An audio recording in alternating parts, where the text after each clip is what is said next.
Hey friends and fam, welcome to day 14. We are getting through the 30 and 30, and I'm actually starting to enjoy doing these videos for you guys and just telling you little bits of information at a time, kind of as we go.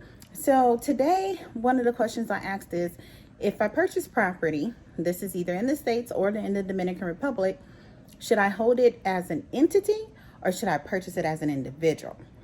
Okay, so short answer, it depends on your end goal and what you're looking for as far as your taxes. Okay, so let's say you're in the States. Definitely easier to purchase properties under a corporation if you're going to be being an investor and you're going to be purchasing multiple properties. So you can definitely start a corporation and purchase properties throughout the states and hold them all under that entity. Now, if you're going to be doing investments in the Dominican Republic, it is recommended by our real estate attorney, Johan Confidente, that if you're going to be holding less than $250,000 in value in real estate, that you hold it as an individual. Unless you are partnering and have multiple people that will have partnership in the property. For instance, like my group. So there's 5 of us. So for that instance, we went on ahead, even though the property value is technically lower than $250,000, since we are multiple partners who have multiple interests that we can pass on to our family members and our loved ones, it was suggested that we go ahead and do a corporation. What's the difference in owning under an entity in the States versus the Dominican Republic?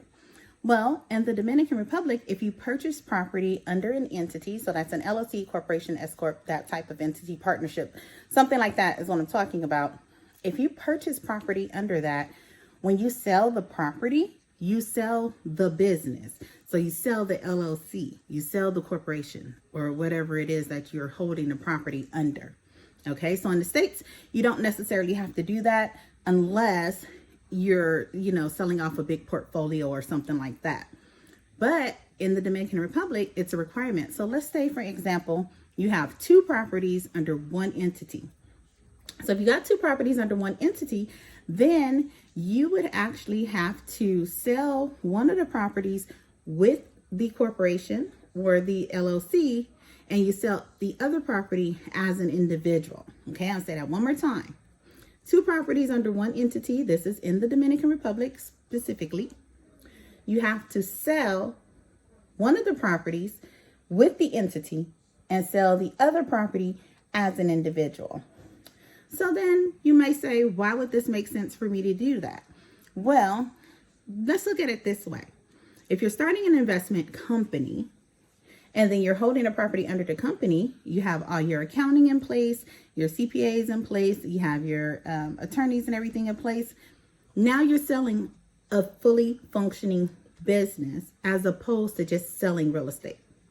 Okay? So this is why it would make sense. Even if you buy multiple properties in the Dominican Republic, if you use an entity for each of them, get them all structured correctly, now you're selling a business with a property instead of just selling real estate.